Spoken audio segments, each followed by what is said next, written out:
चलिए बच्चों, आज हम लोग क्या करेंगे, कुछ मैकेनिकल एनर्जी कंजर्वेशन के सवाल बनाएंगे। ठीक है, पढ़ तो चुके हैं हम लोग मैकेनिकल एनर्जी कंजर्वेशन। और उसके बाद क्या करेंगे, मैकेनिकल पावर देखेंगे और इसी के साथ हमारा चैप्टर जो हो जाएगा वो कंप्लीट हो जाएगा। ठीक है, चलिए एक सवाल बनाते हैं।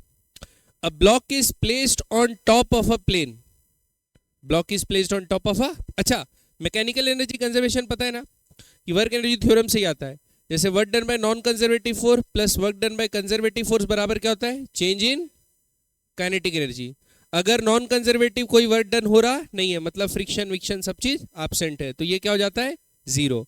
और अगर कंजर्वेटिव वर्क की जगह क्या लिख सकते हो, minus change in potential energy, that will be equal to change in kinetic energy.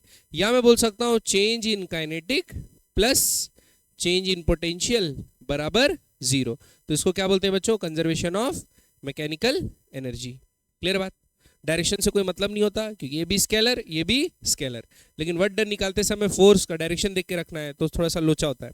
इसमें बढ़ रहा है तो पॉजिटिव, कम हो रहा है तो नेगेटिव। काइनेटिक एनर्जी बढ़ रहा है तो पॉजिटिव, कम हो रहा है तो नेगेटिव। क्लियर है बात। तो ये इक्वेशन लगाना थोड़ा सा आसान रहता है, चलिए लगाते हैं। ठीक है, अब दिया क्या है क्वेश्चन है बच्चों, a block is placed on top of a plane inclined at an angle 37 degree with the horizontal. The length of plane is 5 meters. The block slides down the plane and reaches the bottom. ठीक, friction निक्शन कुछ दिया नहीं है। पहले बोला है find the speed of the block at the bottom of the inclined plane is smooth. क्या बोला है बच्चों, इंक्लाइंड प्लेन क्या है, स्मूथ। स्मूथ है यहां पर और यहां पर, ना फ्रिक्शन लग रहा है ना कुछ लग रहा है, तो हम लोग क्या लगा सकते हैं, कंजर्वेशन ऑफ मैकेनिकल एनर्जी लगा सकते हैं। नॉन कंजर्वेटिव वर्क कोई है नहीं, है ना। तो क्या लिखेंगे, change in kinetic plus change in potential बराबर जीरो। काइनेटिक में चेंज क्या आएगा, यहां पे रेस्ट पे था इनिशियल, और फाइनली सपोज यहां पे स्पीड क्या हो जाती है बच्चों, v। तो काइनेटिक एनर्जी बढ़ी कि कम हुई, बढ़ी। तो क्या लिखेंगे, plus half m v square लिखेंगे। अब बताओ, ये इस हाइट से इस हाइट पे आ गया, नीचे आया कि नहीं आया, ग्रेविटी के अलोंग आया नीचे।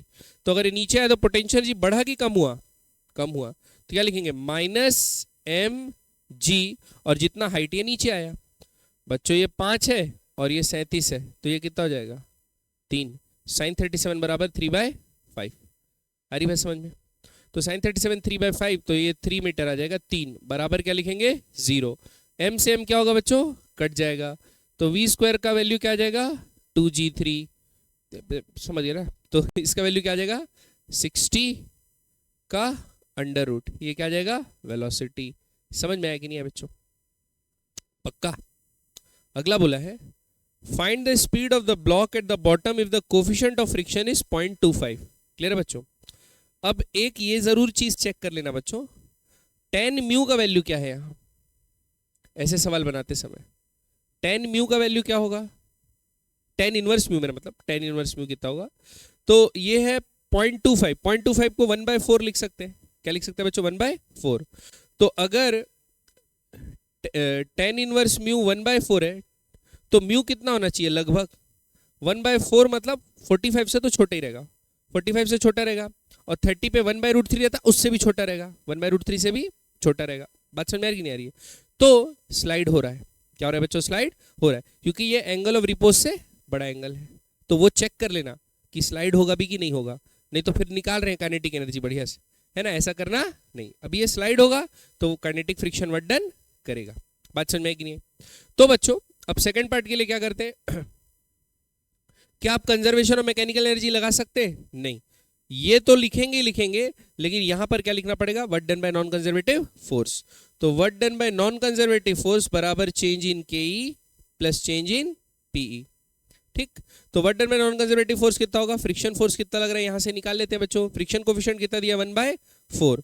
तो फ्री बॉडी डायग्राम बनाएंगे तो अपने को n मिल जाएगा, ऊपर लग रहा है n, नीचे क्या लग रहा है बच्चों, mg cos थीटा। और वर्टिकल इस perpendicular to the inclined plane कोई मोशन हो रहा है, नहीं, तो n का वैल्यू क्या रहेगा, mg cos थीटा। तो क्या लिखेंगे, minus mu mg cos theta into displacement. अब along the direction of friction displacement कितना हुआ, वो तो 5 मीटर ही हुआ, वो कितना हुआ, 5। तो इनटू क्या लिखेंगे, 5 बराबर काइनेटिक एनर्जी में चेंज हुआ बच्चों हाफ mv² का, और पोटेंशियल एनर्जी भी चेंज कितना हुआ उतना ही हुआ। तो पोटेंशियल एनर्जी में चेंज के लिखेंगे -mgh। बात समझ में आई? अब वैल्यू डाल देते हैं, तो -1/4 इंटू जी का वैल्यू 10, cos 37 कितना होता है बच्चों 4/5 इंटू 4 बराबर हाफ v² माइनस जी इंटू एच की जगह क्या डाल देते हैं बच्चों 3। समझ में बात? mm क्या हो गया कट गया, हाँ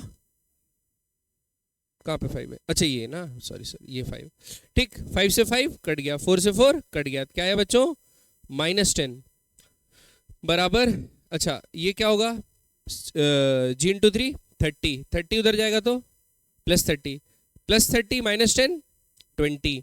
तो डायरेक्ट लिख देता हूं मैं इधर पे हाफ v² बराबर 20, तो v का वैल्यू क्या आएगा बच्चों √40 मीटर पर सेकेंड। समझ में आई कि नहीं बात?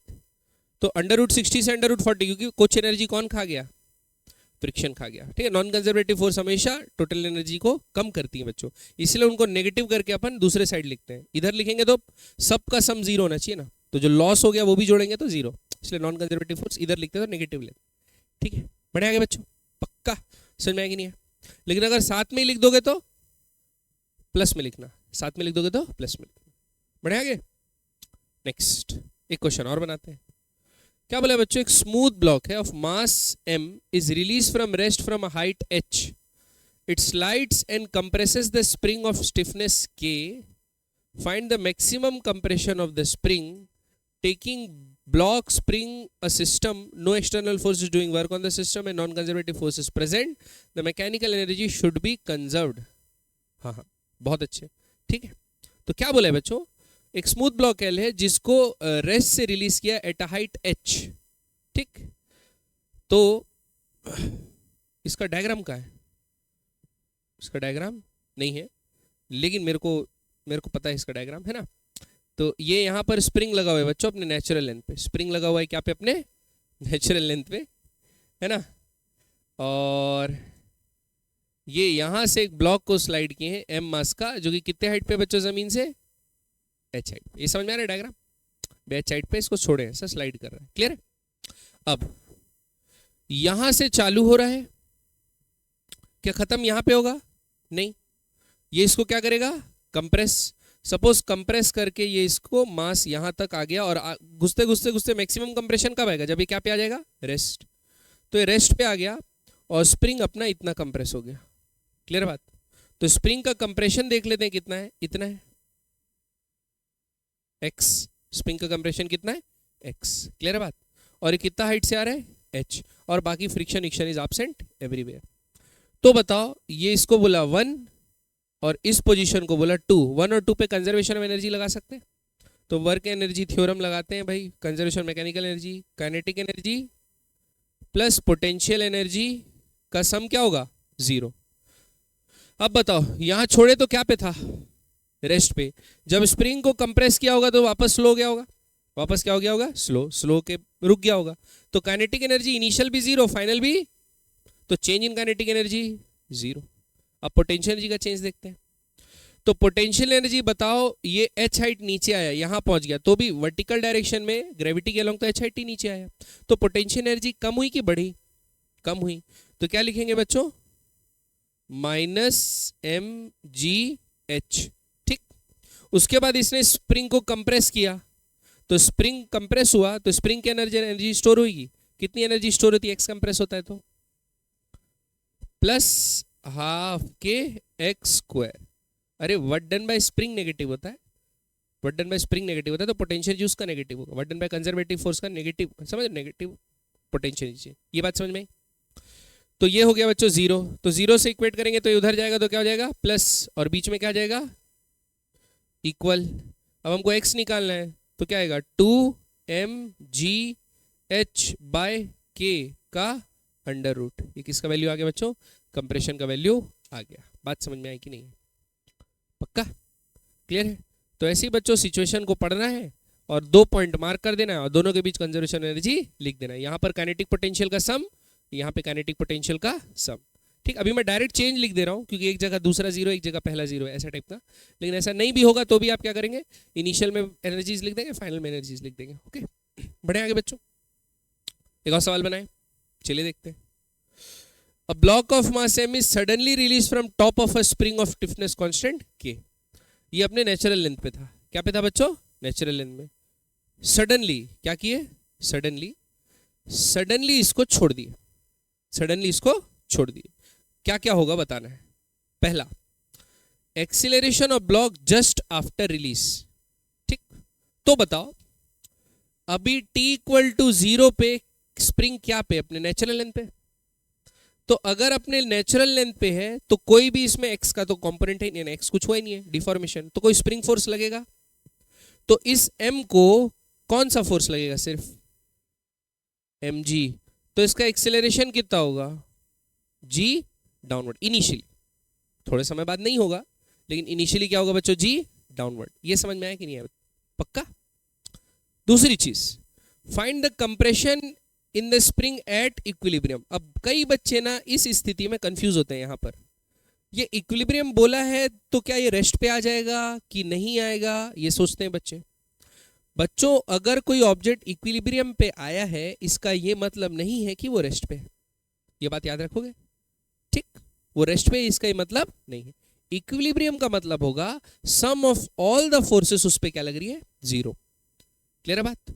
तो जरूरी नहीं कि वो इक्विलिब्रियम पे है तो वो रुक गया है, रेस्ट पे आ गया, बैलेंस, ऐसा नहीं है। अगर कोई ऑब्जेक्ट पे बैलेंस्ड फोर्स लग रही है, अपने 9th क्लास में पढ़ते थे बच्चों, एनएलएम पढ़ते थे जब, बैलेंस्ड फोर्स लग रही है तो क्या होता है? उसकी स्पीड चेंज या कांस्टेंट हो जाती है, वेलोसिटी क्या हो जाती है? कांस्टेंट। ना उसका डायरेक्शन चेंज होता है, ना वेलोसिटी का मैग्नीट्यूड चेंज होता है, अनबैलेंस फोर्स में चेंज होता है।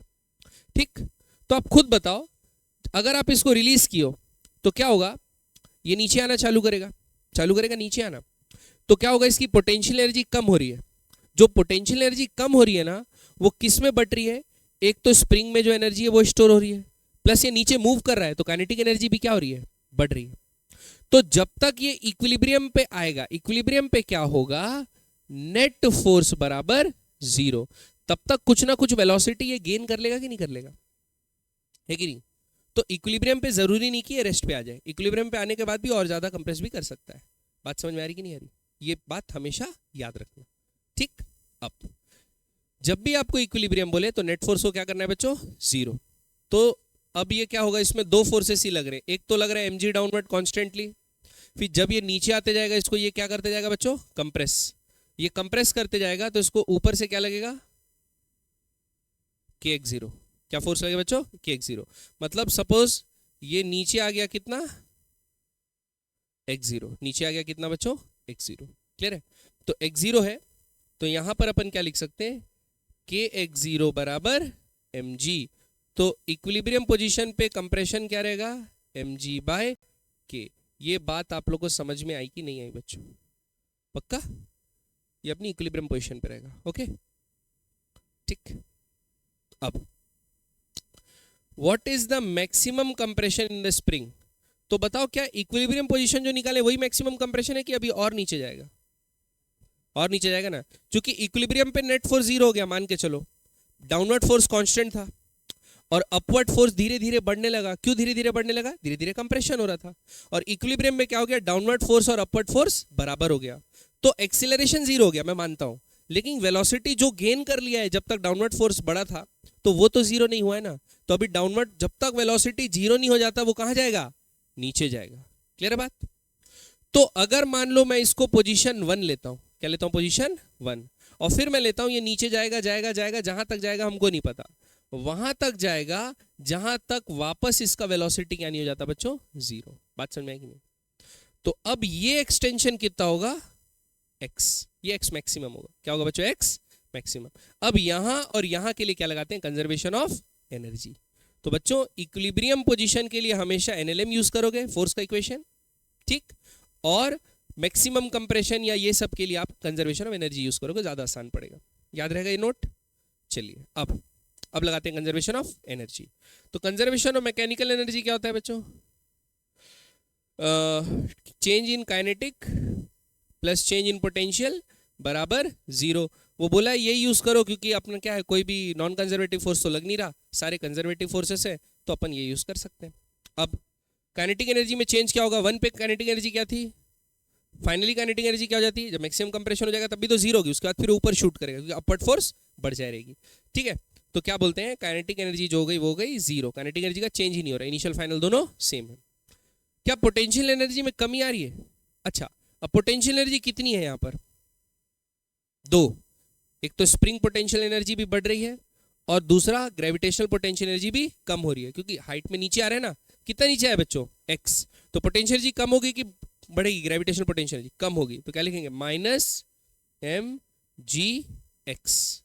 और स्प्रिंग में जो एनर्जी स्टोर हो रही है वो बढ़ेगी कम होगी, बढ़ेगी, तो क्या लिखेंगे 12kx² बराबर 0। समझ में बात, बराबर 0। तो बच्चों यहां से ये उस तरफ जाएगा, इक्वल हो जाएगा, तो अपना x का वैल्यू आ जाएगा 2mg/k। समझ में आया कि नहीं आया बच्चों? तो दोनों अलग है, इक्विलिब्रियम वाला अलग है और मैक्सिमम कंप्रेशन अलग है। क्लियर है कि नहीं है? पक्का? अब बच्चों हमको क्या निकालना है, acceleration of block at maximum compression. तो एक्सीलरेशन पूछा है, एक्सीलरेशन के लिए क्या यूज करेंगे, फिर से NLM, फिर से क्या यूज करेंगे बच्चों, NLM। तो क्या करते हैं, एक फ्री बॉडी डायग्राम बनाते हैं मैक्सिमम कंप्रेशन पे, अब ये रेस्ट पे मैक्सिमम कंप्रेशन पे, डाउनवर्ड फोर्स क्या लग रहा है mg, और ऊपर कितना फोर्स लग रहा होगा x इंटू के मैक्स। अब ये इक्विलिब्रियम तो नहीं है, इक्विलिब्रियम से भी ज्यादा कंप्रेस हो गया, कौन सा फोर्स बड़ा होगा, अपवर्ड की डाउनवर्ड, अपवर्ड स्प्रिंग फोर्स बड़ा होगा, तो इसका एक्सीलरेशन कहाँ होगा, ऊपर। तो अपन क्या लिख सकते हैं बच्चों, kx मैक्सिमम माइनस mg बराबर ma, और kx का वैल्यू लिख सकते हैं अपन वहां से, तो kx का वैल्यू कितना आएगा 2mg, तो क्या लिखेंगे 2mg माइनस mg बराबर ma। m तो कट गया, a का वैल्यू कितना आ गया g, लेकिन कैसा g, क्लियर है बात, पक्का? यही बच्चों बाद में SHM का बेस बनेगा ना, SHM का बेस नहीं बनेगा ना, ये मोशन जो होगा वो SHM होता रहेगा, फिर वो ऊपर जाएगा, मीन पोजीशन पे पहुंचेगा, लेकिन मीन पोजीशन पहुंचते तक उसका अपवर्ड वेलोसिटी आ जाएगा कुछ, फिर ये ऊपर उतना ही शूट करेगा नेचुरल लेंथ तक, फिर नीचे आएगा, फिर ऊपर जाएगा, ये सिंपल हार्मोनिक मोशन करते रहेगा। हरी बस में, खैर उसको बाद में पढ़ेंगे। ये क्लियर है बच्चों? आगे बढ़े, अगला question, a chain of length कितना है बच्चों, L, मास कितना है बच्चों, M, is held on a frictionless table. क्या में हेल्ड किया गया है, फ्रिक्शनलेस टेबल। 1/n लेंथ इसका लटका हुआ है, 1/n लेंथ क्या हुआ इसका, लटका हुआ है। When the chain is released, find the velocity of the chain while leaving the table। तो ये पूरा चेन अगर टेबल को लीव कर देगा तो इसका एनर्जी कितना होगा अपने को, यानी काइनेटिक एनर्जी कितना होगा, ये निकालना है। बात समझ में आएगी नहीं बच्चों? ठीक, क्या लगेगा यहाँ, फ्रिक्शन एक्शन सब एब्सेंट है, तो क्या लगेगा, change in kinetic plus change in potential बराबर 0। तो लिखते हैं change in kinetic plus change in potential energy बराबर 0। ठीक बच्चों, ये समझ में आया कि नहीं, पक्का? अब देखो कैसे इसको निकालेंगे। अभी बच्चों आप एक चीज गौर कीजिए, एक चीज गौर कीजिए, हमको क्या करना है, अभी ये कुछ इनिशियल पोजीशन है, क्या है बच्चों, कुछ इनिशियल पोजीशन है। तो ये इतना पार्ट जो है टेबल का, इसका वेट भी डाउनवर्ड लग रहा होगा, हॉरिजॉन्टल है लेकिन, तो इसको कौन संभाल लेगा, नॉर्मल रिएक्शन संभाल लेगा, जो वेट है ये इस पार्ट का, वो तो वो संभाल लेगा। ठीक, तो पोटेंशियल एनर्जी सिर्फ, या जो फोर्स लग रहा होगा वो किस पार्ट में लग रहा होगा, अनबैलेंस पर इसी पार्ट में लग रहा होगा। तो क्या करते हैं, ये बचे हुए पार्ट का सेंटर ऑफ मास निकालते हैं, कितने हाइट पे, बचे हुए मास का निकालते हैं सेंटर ऑफ मास कितने हाइट पे, जो लटका हुआ पार्ट है बस, तो वही तो खींचाएगा ना, क्लियर बात। तो इनिशियल पोटेंशियल एनर्जी लिखता हूं, या इनिशियल पोटेंशियल एनर्जी कैसे लिखूंगा, मैं ये करता हूं कि आपको पता है ना, ये जो लटका हुआ पार्ट है L/n, इसके बीचों बीच होगा, तो क्या लिखेंगे L/2n। ये समझ में आया कि नहीं आया बच्चों, क्या है L/2n। ठीक, और मास कितना लटका है, पूरा मास लटका है क्या, नहीं, तो मास कितना लटका है बच्चों, इसमें ये कर देंगे, और मास ये इसका इनिशियल जो मास है वो मास को लिखते हैं कितना, m। तो m कितना है,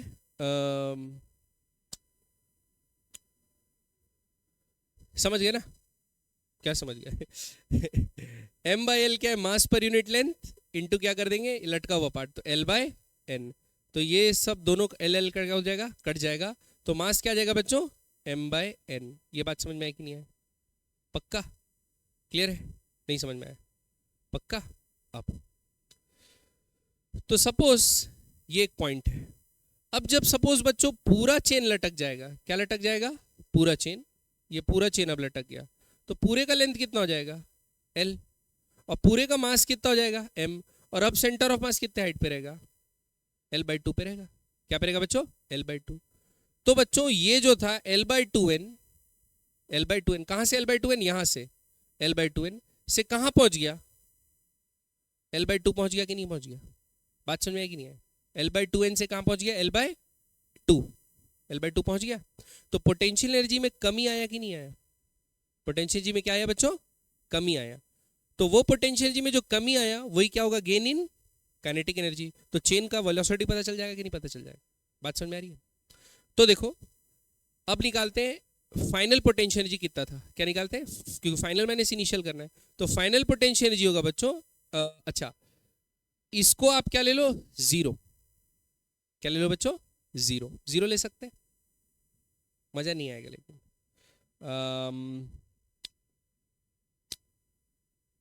इसको जीरो मान लो, टेबल को मान लो ना जीरो, टेबल को क्या मान लो, जीरो, टेबल को जीरो मानोगे तो इस पॉइंट का पोटेंशियल एनर्जी क्या आएगा बच्चों, माइनस m, m पूरा मास लेंगे बच्चों, क्योंकि पूरा लेंथ लटक गया जब l बाई 2 पे आ गया, m g l बाय 2, ये आएगा final potential energy.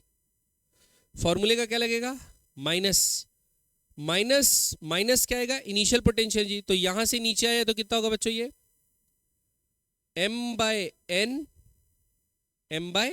n into l by 2n into g। ये समझ में आया कि नहीं आया बच्चों, ये माइनस माइनस क्या हो जाएगा, प्लस।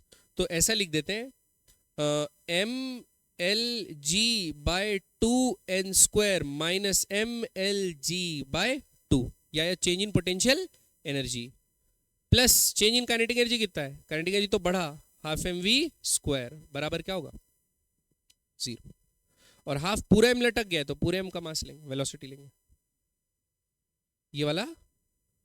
इसका मास क्या है बच्चों, चेन का जो शुरू का पार्ट लटका हुआ था m बाई n, वो क्या था, acceleration due to gravity g, और यहां से हाइट कितना है l by n, l by 2n कितना, l बाई 2n, तो l बाई 2n mgh।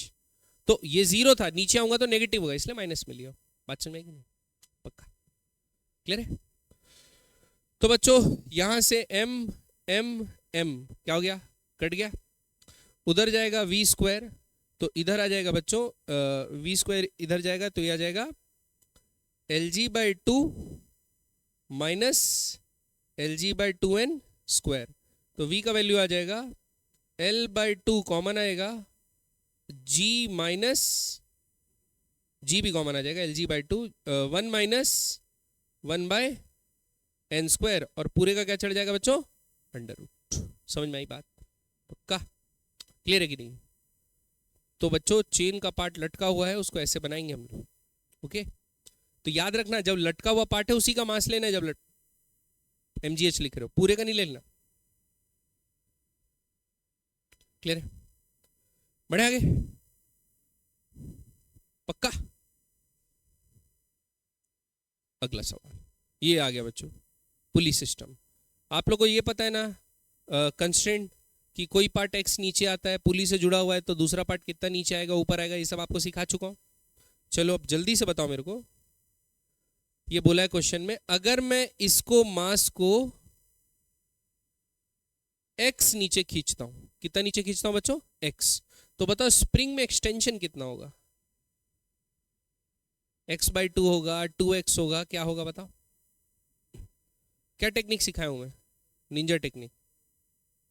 ये x है तो इसको क्या बोल देंगे, जीरो, तो ये जीरो है, ये x है, यहां का एवरेज हमेशा क्या रहता है, ऊपर वाले के बराबर।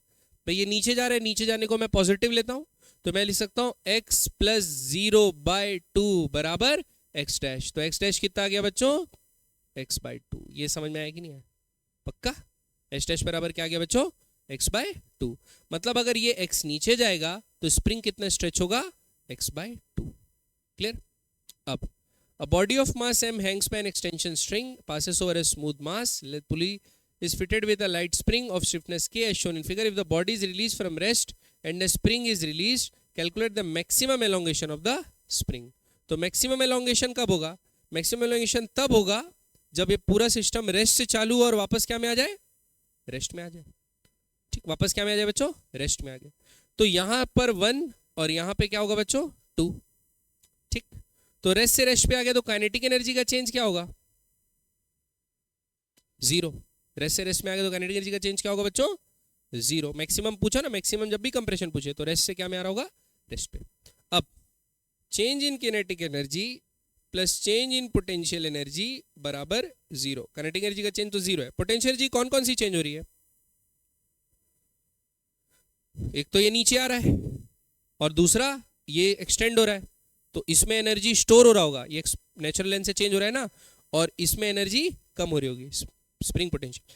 तो ये वाला जो mgh है कितना नीचे आ रहा है, x, तो क्या लिखेंगे बच्चों, -mgx प्लस हाफ के x/2 का होल स्क्वायर बराबर 0।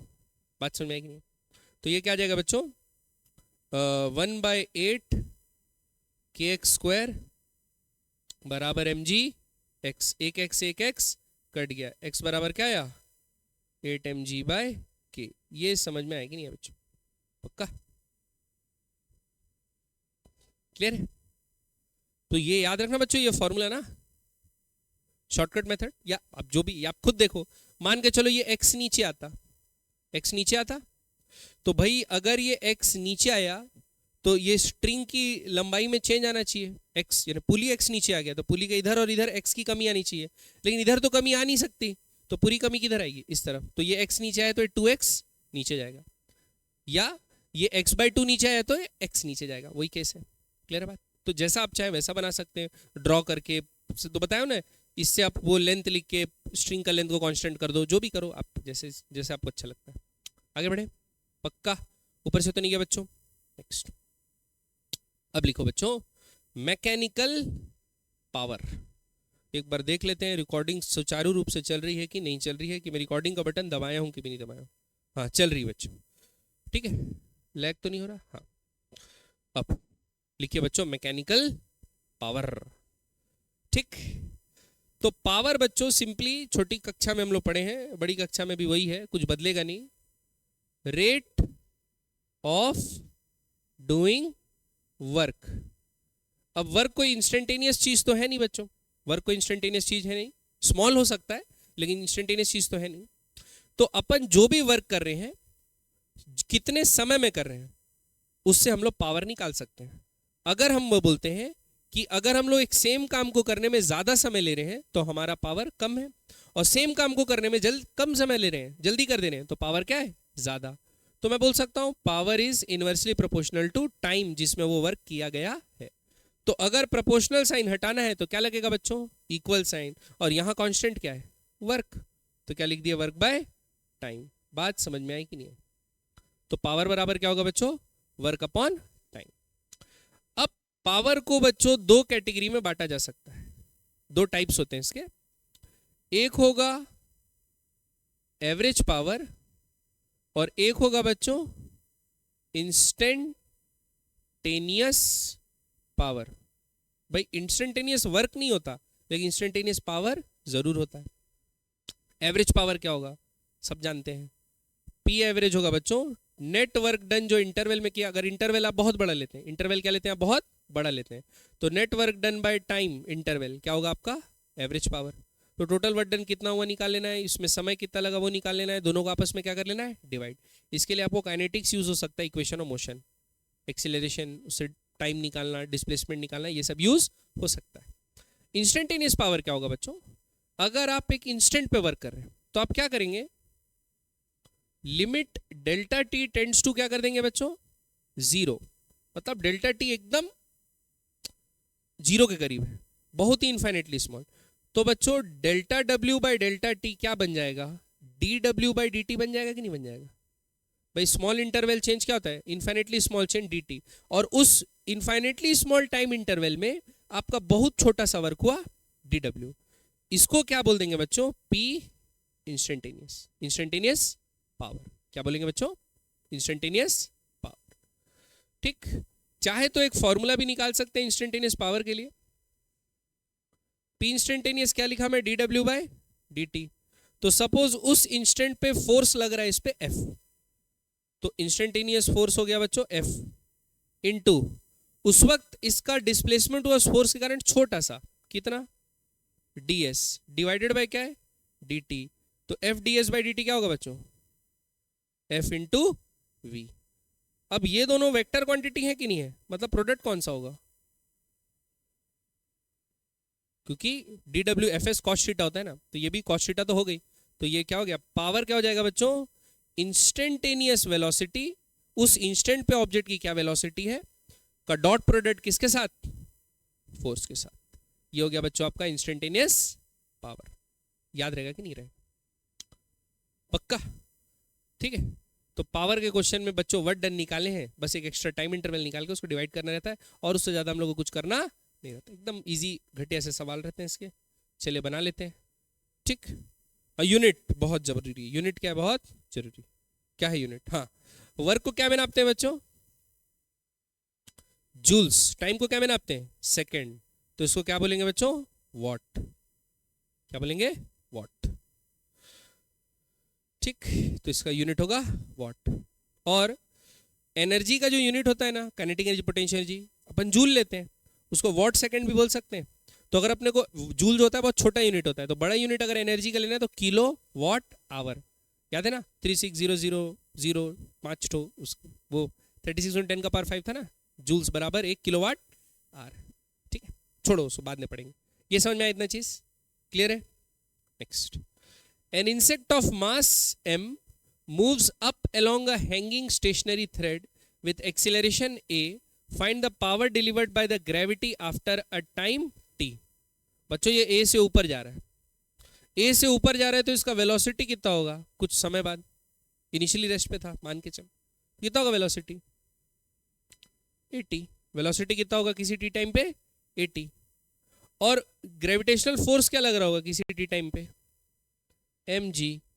ठीक, तो mg नीचे लग रहा है, और वेलोसिटी कितना इसका किसी टी टाइम पे, 80। तो बच्चों पावर, इंस्टेंटेनियस पावर क्या होगा, mg डॉट 80, यही होगा। लेकिन mg नीचे है, 80 ऊपर है, तो क्या आ जाएगा cos 180, तो क्या आएगा माइनस mg 80। समझ गए कि नहीं समझ गए, पक्का।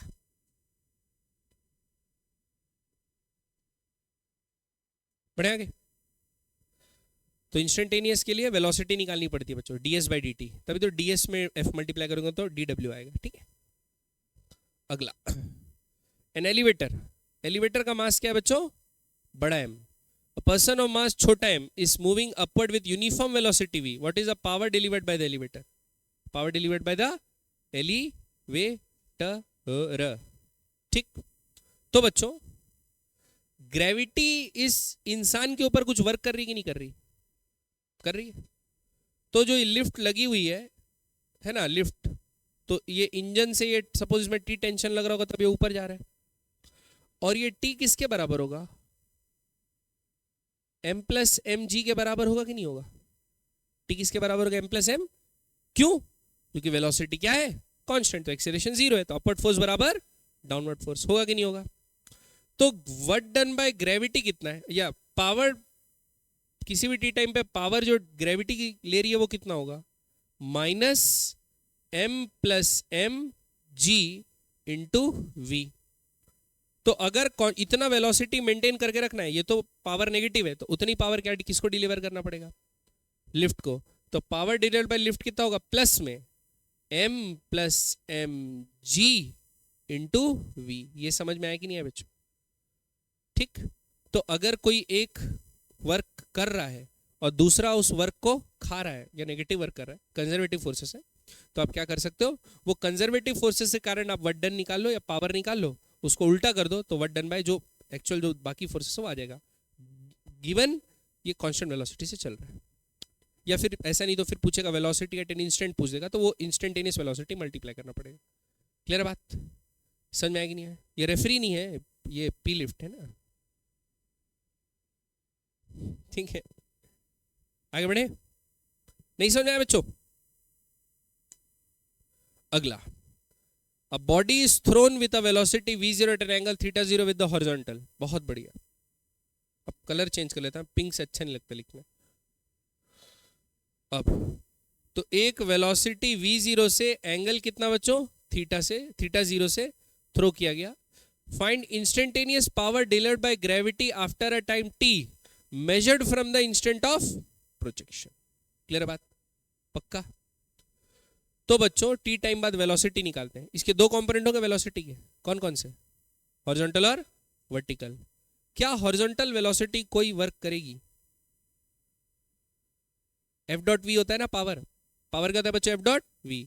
तो सपोज ये ऐसे चल रहा है, किसी टी टाइम पे यहां पहुंचा, इसका आगे एक वेलोसिटी और ऊपर एक वेलोसिटी, तो क्या ये वेलोसिटी का कंपोनेंट कोई वर्क पावर में कुछ फर्क कर रहा होगा? ग्रेविटी के कारण, क्योंकि फोर्स ऑफ ग्रेविटी किधर लग रहा है, वर्टिकल डायरेक्शन में, तो ये वेलोसिटी का कोई मतलब है? तो वर्टिकल वेलोसिटी से ही हमको मतलब है। बात समझ आ रही नहीं? और टी टाइम बाद वर्टिकल वेलोसिटी क्या होता है? तो v बराबर वी वाई बराबर इनिशियल वेलोसिटी क्या है vertical, v0 sine θ0 minus g into T. ये समझ में आया कि नहीं? ये वेलोसिटी होता है कि नहीं होता है?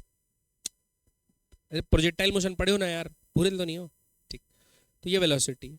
तो इंस्टेंटेनियस पावर क्या होगा टी टाइम पे, mg, क्योंकि नीचे लग रहा है, mg कहाँ लग रहा है बच्चों, नीचे, और वेलोसिटी ऊपर लग रहा है, तो माइनस लिख लेते हैं, और यहाँ क्या लिख लेते हैं, v0 साइन θ0 माइनस gt। ये समझ में आया कि नहीं आया? क्लियर?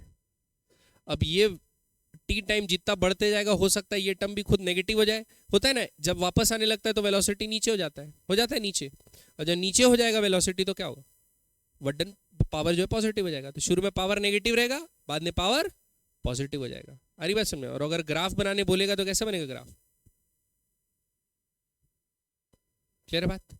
और जीरो कब होगा, मैक्सिमम हाइट पे वर्टिकल वेलोसिटी जब जीरो होता है। ठीक है, तो ऐसा गंदा सा नहीं दिखेगा, कुछ ऐसा दिखेगा, लेकिन आप लोग बना लेना। ठीक है, आगे बढ़े बच्चों, पक्का? Next, a horizontal constant force pools a block of mass m placed on a horizontal surface. If coefficient of kinetic friction with the block and the ground is mu, find the power delivered by the external agent after a time t measured from the beginning of the action of the force. ठीक है, तो देखो बच्चों, ये जो है एक block है, एक ब्लॉक m मास का, कितने फोर्स से पुल कर रहे हैं बच्चों इसको, F, और इसको रोक कौन रहा है, फ्रिक्शन। फ्रिक्शन कितना लग रहा है, काइनेटिक, काइनेटिक मैक्सिमम लगता है, तो क्या लिख लेते हैं, म्यू एम जी। क्लियर बात? तो बच्चों इसका एक्सेलरेशन कितना हो जाएगा, टोटल फोर्स बाय मास, तो क्या आएगा बच्चों, F minus mu m g by m, ये आ गया इसका एक्सेलरेशन। तो टी टाइम बाद इसकी वेलोसिटी क्या होगी, इनिशियली रेस्ट से चालू हुआ है, तो v is equals to u0 है प्लस at, तो F minus mu m g by m into T, ये क्या हो गया, वेलोसिटी। तो हमको क्या पूछा है बच्चों, find the power delivered by external agent, power delivered by external agent. तो power delivered by external agent क्या होगा, P बराबर F डॉट V, तो F तो F है और V कितना है, F minus mu m g by m into T. ये क्या आ गया बच्चों, power delivered by external force है। और फ्रिक्शन फोर्स कितना पावर डिलीवर कर रहा होगा, यहां पर म्यू एम जी लेंगे माइनस और इंस्टेंटेनियस वेलोसिटी। ठीक है, बात समझ में आई कि नहीं है? पक्का? बढ़े आगे बच्चों कि नहीं समझ में आया? आया बात समझ में? Next, a small body of mass m is located on a horizontal plane at point O. The body acquires a horizontal velocity v0. Find the mean power developed by the friction force during the whole time of motion if frictional coefficient is 0.27, m is 1 kg, v0 is 1.5 metre per second. ठीक, तो friction force निकाल लेते हैं बच्चों। Friction force कितना रहेगा? Minus mu m g. तो इसकी वैल्यू निकाल लेते हैं। फ्रिक्शन फोर्स माइनस नहीं लिखते, म्यू एम जी मैग्नीट्यूड निकाले। तो म्यू का वैल्यू कितना है? 27। एम का वैल्यू कितना है? पता नहीं। एम का वैल्यू कितना है? पता नहीं है। एम दिया है क्या? अच्छा 1 किलो। एम का वैल्यू कितना दिया बच्चों? 1 किलो इंटू जी। जी का वैल्यू कितना होता है बच्चों? अपन 10 ले लेते हैं। क्या लेते हैं बच्चों अपन? 10। ये है। तो पावर डिलीवर्ड क्या होगा बच्चों? Force into velocity. तो माइनस ये 2.7 माइनस क्यों लेंगे? फ्रिक्शन उल्टा लग रहा है जिधर वेलोसिटी नहीं है। इंटू वेलोसिटी कितना है? 1.5। तो ये क्या गया बच्चों? इतना वॉट। तो 27 इंटू 15 कितना होता है? 7 पंचे 35, 5 दूनी 13 और 7 और 2 5 0 4। तो कितना होगा बच्चों? Minus 4.05 what. समझ में आई बात? पक्का?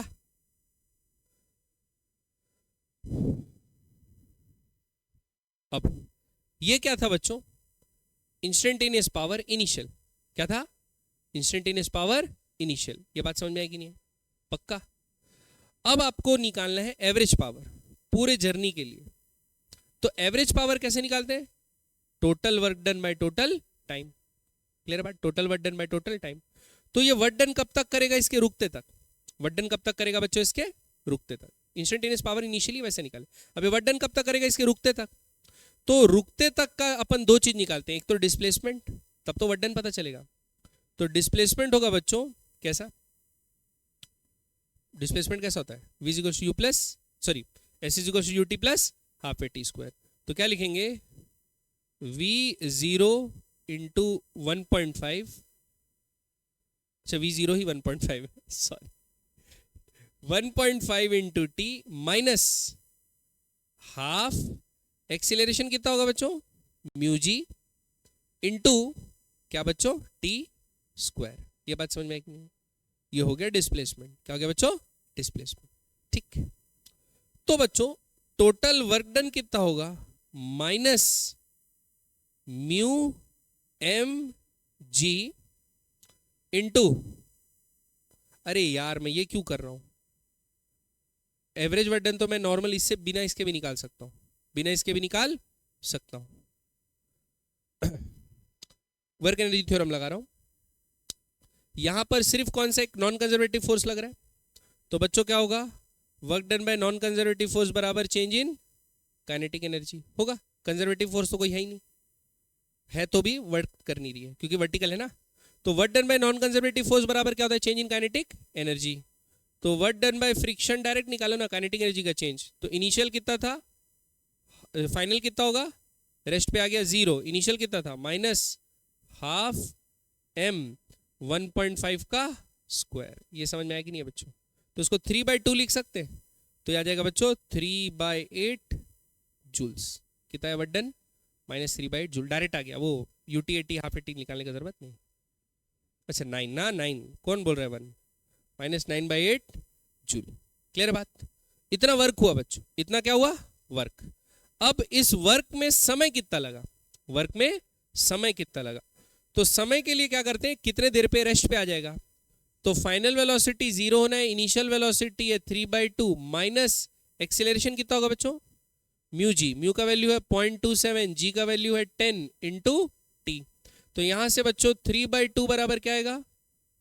2.7 टी। तो टी बराबर क्या आएगा बच्चों? 3/2 इंटू 2.7। ये समझ में आया कि नहीं है? पक्का?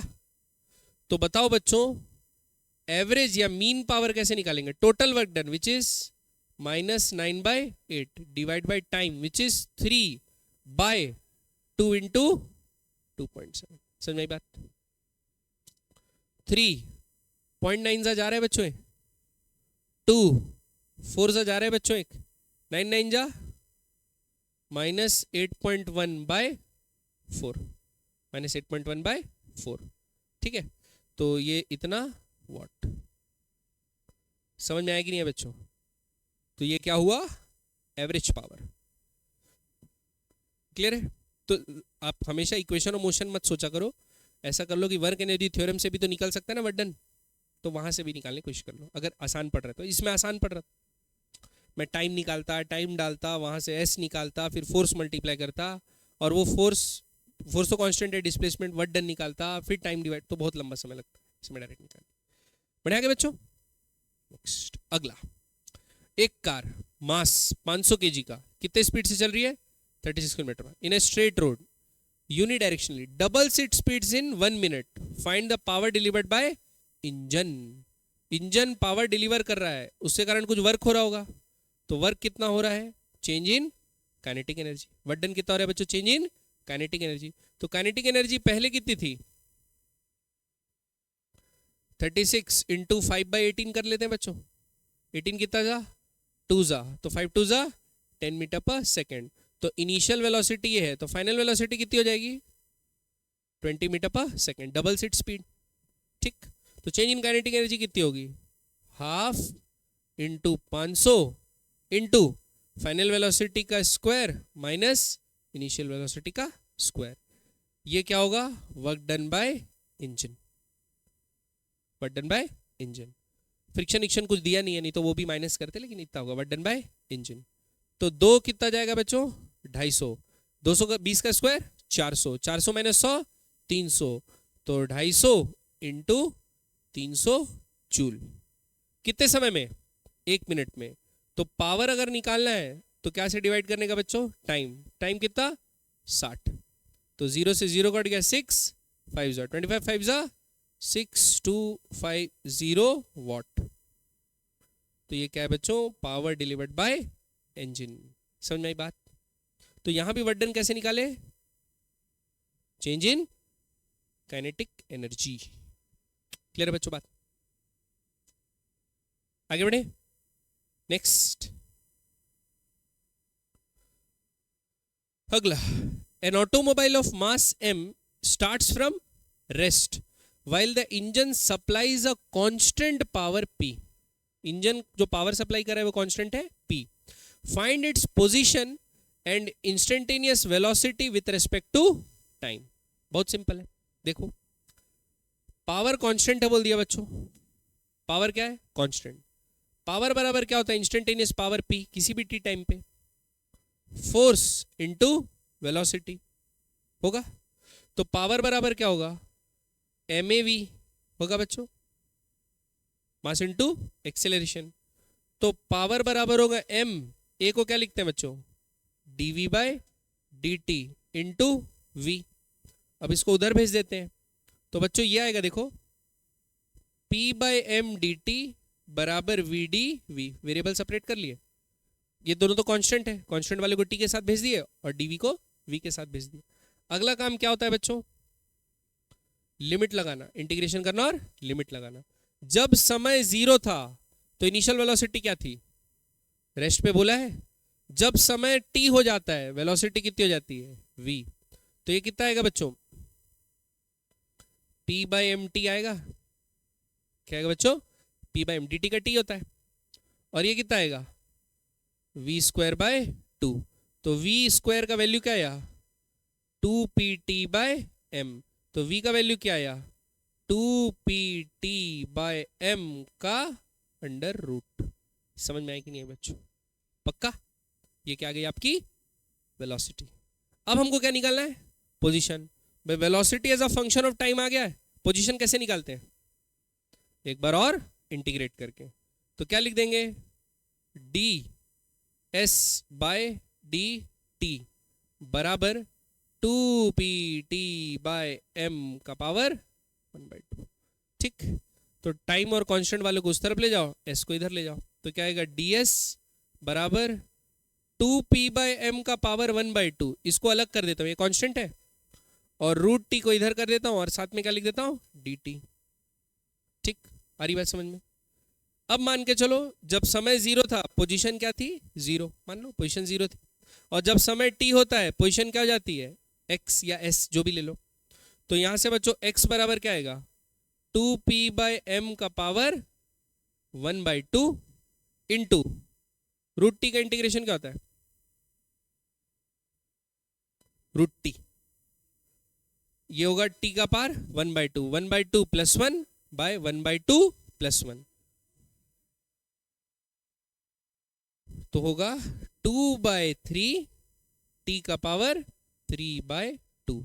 बात समझ में आएगी नहीं बच्चों, पक्का? 2/3 3 का पावर जो भी है, क्लियर?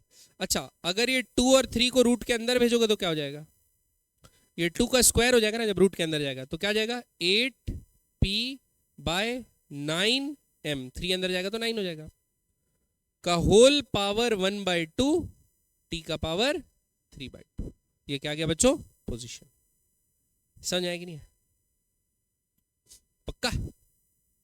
बना लोगे बच्चों ऐसे क्वेश्चन, ठीक? रिकॉर्डिंग चेक कर लेते हैं एक बार, रिकॉर्डिंग सब सही चल रही है, आगे बढ़ते हैं। अब इस चैप्टर का बच्चों लास्ट पार्ट, क्या पार्ट, लास्ट पार्ट, ठीक? Power of a water drawing pump. Pump में पावर का इक्वेशन कैसे लिखते हैं, ठीक है? तो बच्चों दो तरीके के प्रॉब्लम्स इसमें आएंगे। तो अपन पंप से जनरली क्या करते हैं, पानी को नीचे से ऊपर ले जाते हैं, ठीक? कई बार क्या करते हैं, हॉरिजॉन्टल में ही एक जगह से दूसरे जगह ले जाते हैं, लेकिन उसकी स्पीड बढ़ा देते हैं। रेस्ट में पानी रहता है, रेस्ट से पानी को क्या में ले आते हैं, मोशन पे। तो दोनों ही जगह चाहे हम काइनेटिक एनर्जी चेंज करें, चाहे नीचे से ऊपर लाए पोटेंशियल एनर्जी चेंज करें, वर्क तो हो रहा है कि नहीं हो रहा है, किसके द्वारा हो रहा है वर्क डन, पंप के द्वारा। तो मैं एक जनरल केस लेता हूं बच्चों, सपोज ये पानी का स्रोत है, पानी का क्या है, स्रोत, स्रोत समझते हो, स्रोत, सोर्स, ठीक? अब ये एक पानी का पाइप गया है ऐसा ऊपर, और ये पानी यहां पर डिलीवर हो रहा है, और पानी को डिलीवर कौन कर रहा है बच्चों, पंप। पानी को डिलीवर कौन कर रहा है, पंप। तो यहां पे पानी क्या पे था, रेस्ट पे, और ये पंप जो पानी फेंक रहा है ना, वो कितने वेलोसिटी से फेंक रहा है, v वेलोसिटी से फेंक रहा है, और पानी के स्रोत से कितने हाइट ऊपर फेंक रहा है, h हाइट ऊपर फेंक रहा है। क्लियर बात? अब देखो कंजर्वेशन ऑफ एनर्जी कैसे लिखूंगा, यहां तो खूब सारा मास है पानी का, ऐसा नहीं सोचना, यहां सोच लेना पानी का एक छोटा सा टुकड़ा ले लेना, डीएम मास का, पानी हल्का सा पानी ले लो, डीएम मास का छोटा सा पानी। तो क्या हो रहा होगा, ये जो पंप है ये डीएम पानी को खींच रहा है, डीएम पानी को खींच रहा है, और डीटी टाइम में, कितने टाइम में बच्चों, डीटी टाइम पे यहां से डीएम मास जो है वी वेलोसिटी से फेंक रहा है। क्लियर है बात? तो हम लोग देखते हैं कि इसने कितना वर्क कर रहा है। तो मैं बोला ये छोटा सा वर्क कर रहा है डीडब्ल्यू, कितना वर्क कर रहा है बच्चों, डीडब्ल्यू। तो क्या क्या वर्क कर रहा है, पहले तो उसकी पोटेंशियल एनर्जी बढ़ा रहा है, पोटेंशियल एनर्जी बढ़ा रहा है तो क्या लिखूंगा, प्लस डीएम जी एच। दूसरा, इसकी काइनेटिक एनर्जी बढ़ा रहा है तो मैं लिखूंगा half d m v square. Initial zero थी तो जीरो नहीं रहेगी तो फिर v2 square minus v1 square लिखना पड़ेगा, ठीक है? तो बच्चों इसको मैं टाइम से डिवाइड कर देता हूं, dt dt dt, ठीक? तो dw/dt क्या आ जाएगा, पावर, इंस्टेंटेनियस पावर है ना, instantaneous power delivered by pump, this will be equal to dm/dt common आ जाएगा, अंदर क्या बचेगा बच्चों, gh plus half v square. Clear बात? तो आपको क्या करना है बच्चों, मास फ्लो रेट निकालना है। क्या निकालना है, मास फ्लो रेट। आपको दे देगा कि इतना किलो पानी इतने समय में फेंक रहा है, या पानी का डेंसिटी दे देगा और वॉल्यूम दे देगा, तो डेंसिटी और वॉल्यूम से मास निकाल लेंगे। तो इतना पानी इतने समय में फेंक रहा है, तो पर यूनिट टाइम कितना पानी फेंक रहा है निकालोगे, निकालोगे dm/dt, उससे मल्टीप्लाई कर देना, gh जितना हाइट ऊंचा कर रहा है, हाफ v स्क्वायर जितना वेलोसिटी गेन करवा रहा है। बात समझ में आई कि नहीं? तो क्या निकल जाएगा, पावर डिलीवर्ड बाय अ पंप, वाटर ड्रॉइंग पंप। समझ में आया कि नहीं है बच्चों? पक्का ये इक्वेशन समझ में आ रहा है? क्लियर? अब दो केसेस भी हो सकते हैं बच्चों, हो सकता है पंप जो है हाइट नहीं उठा रहा पानी का, बस वेलोसिटी बढ़ा रहा है, तो ये वाला टर्म जीरो हो जाएगा। हो सकता है क्या है कि सिर्फ वो हाइट बढ़ा के पानी बस छोड़वा रहा है जीरो वेलोसिटी से, बस पानी को नीचे से ऊपर खींच रहा है, वेलोसिटी नहीं दे रहा है, तो ये काइनेटिक वाला टर्म जीरो हो जाएगा, तो खाली dm/dt gh। क्लियर है बात?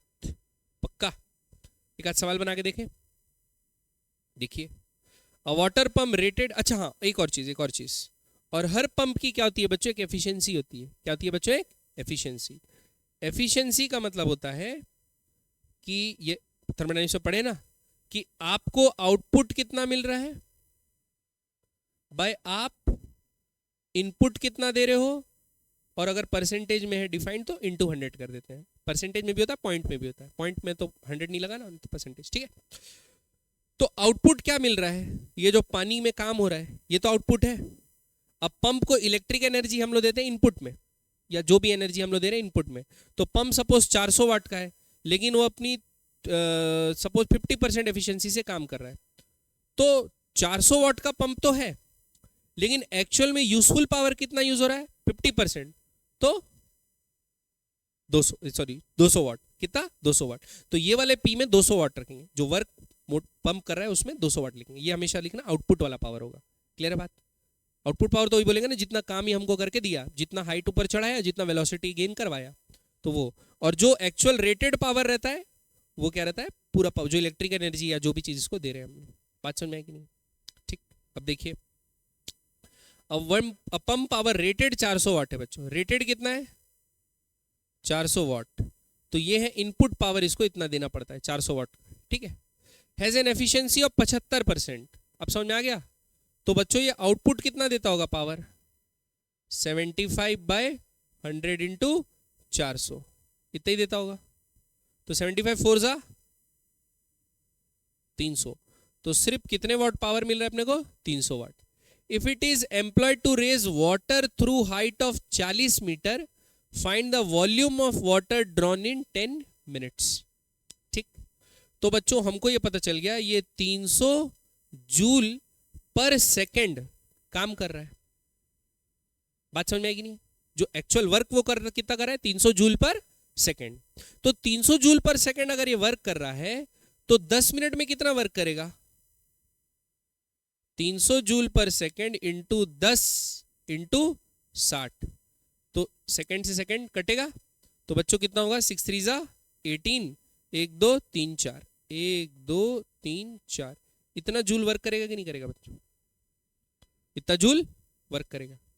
आ रही बात समझ में। दिस वर्क डन बराबर क्या होगा, mgh होगा। तब इतना m मास का पानी, टोटल m मास पानी उतना उठा लेगा।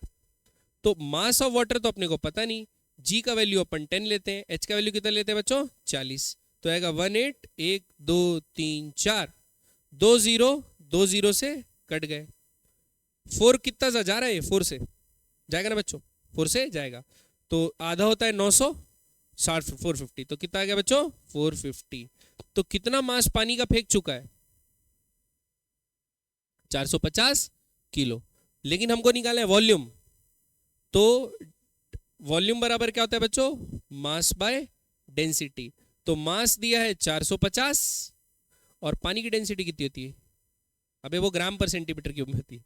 केजी पर मीटर क्यूब में कितनी होती है, 1000। केजी पर मीटर क्यूब में कितनी होती है बच्चों, 1000।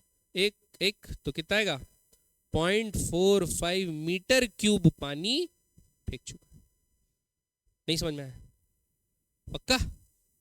तो एफिशिएंसी वाला चीज समझ में आया। रेटेड पावर जो रहता है, एफिशिएंसी दिए तो एक्चुअल पावर जो आउटपुट में यूज हो रहा होगा वो कम यूज हो रहा होगा, वही पावर से अपन वर्क करते हैं। क्लियर है। तो इतना टोटल वर्क हो रहा है, तो इतना मास ऑफ पानी वो HI2 उठा देगा। तो टोटल मास आ गया, वहां से टोटल वॉल्यूम निकालिए, मास बाय डेंसिटी। डेंसिटी बच्चों याद रखना 1 ग्राम पर सेंटीमीटर क्यूब होती है, और 1000 kg पर मीटर क्यूब, SI यूनिट्स में 1000 होती है, ठीक है। CGS में होती है। आगे, A pump is required to lift 1000 kg of water per minute। ठीक। तो सबसे पहले ना मैं dm/dt निकाल लेता हूं बच्चों, मजा आएगा। मास फ्लो रेट, ठीक, dm/dt। तो पानी का मास कितना है, 1000 kg, और समय कितना है बच्चों, तो 60 से डिवाइड कर लेते हैं। तो 0 0, ये कितना आ गया बच्चों, 50/3 kg पर सेकेंड। ये dm/dt आ गया। From a well 20 metre deep, और इजेक्ट करेगा 20 मीटर पर सेकेंड से। ठीक। तो बच्चों आउटपुट पावर लिखते हैं, क्या लिखते हैं बच्चों, आउटपुट पावर। dm/dt फॉर्मूला क्या बताया बच्चों, GH plus v square by 2, ये लिखें। डीएम बाई डी टी कितना फेंक रहा है? 50/3। जी का वैल्यू 10, कितना हाइट पे फेंक रहा है? 20 प्लस 20 का स्क्वायर बाय 2, 20 मीटर पर सेकंड से फेंक रहा है, यही तो है ना। 20 का आधा 10, तो ये 2 से ये 2 मत काट देना, पावर है ना, तो ये कितना हो जाएगा? 200। 200 प्लस 200 400, तो 50 इंटू 400 बाय 3, इतना जो वॉट होगा बच्चों वो क्या होगा? आपका पावर। क्लियर बात? अगर आप चाहें तो इसको काट के किलोवाट लिख सकते हैं। 5 4 जा 20, तो आप लिख सकते हैं 20/3 किलो, तो ये है पावर आउटपुट। ठीक। अब पूछा है how much work is done in lifting a water, how much work is done, तो ये हम तो एवरेज पावर निकाल लिए, एवरेज निकला ना, क्योंकि total mass by total time लिए, तो ये क्या निकल गया? एवरेज। ठीक। तो पावर इतना डिलीवर हुआ है बच्चों, टोटल पावर इतना डिलीवर हुआ है 20/3, तो 20/3 अगर पावर डिलीवर हुआ है तो अपन क्या कर सकते हैं? ये पावर कितने देर तक यूज हुआ है? 1 मिनट तक, 1 मिनट तक यूज हुआ है, तो वर्क डन कितना होगा? 20/3 इंटू 60, 6 कितना जा, तो कितना होगा बच्चों? 400 किलो जूल। कितना होगा? 400 किलो जूल। समझ आई बात? Average power into total time, तो क्या गया? Total work done. नहीं समझ में आ रहा है? How much work done is given in kinetic energy, सिर्फ ये वाला से मल्टीप्लाई करेंगे, तो ये वाला किए थे तो बच्चों कितना आया था? 200, 200 इंटू 50/3 आया था, कितना था? 200 इंटू 50/3,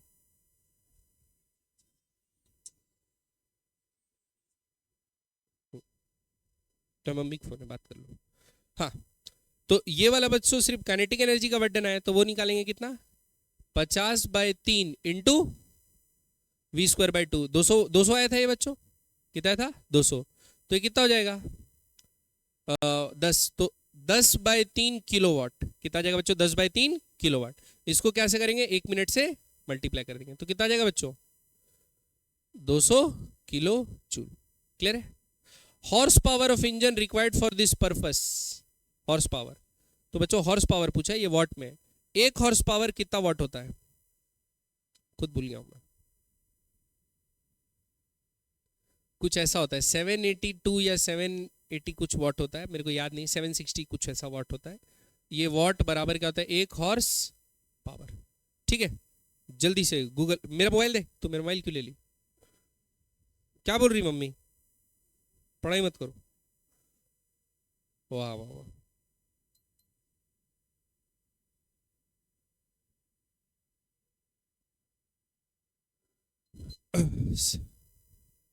745 वॉट बराबर क्या होता है? एक हॉर्स पावर। अपन किलोवाट में निकालें, हॉर्स पावर में कन्वर्ट कर लोगे बच्चों? पक्का डिवाइड करके कन्वर्ट कर लेना। ठीक है, जो भी किलो जूल में आया है उसको 785, यानी किलो जूल को पहले तो जूल में ले आना 1000 मल्टीप्लाई करके, और फिर 745 से क्या कर देना? डिवाइड, तो आपका क्या में आ जाएगा? Horse power. समझे कि नहीं समझे बच्चों?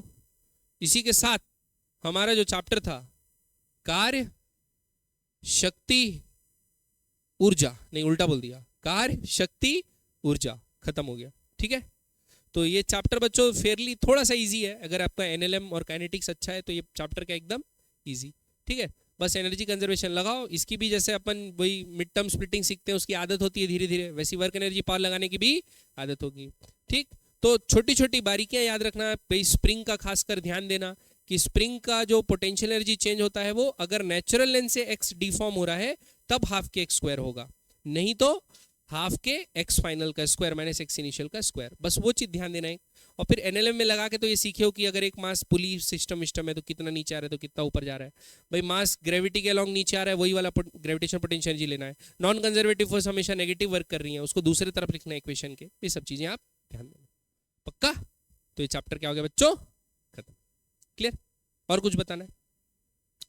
अब आप लोग मेरे को क्या बता दो, आपके जो डाउट्स हैं पूछ रहे थे वो मेरे को बता दो।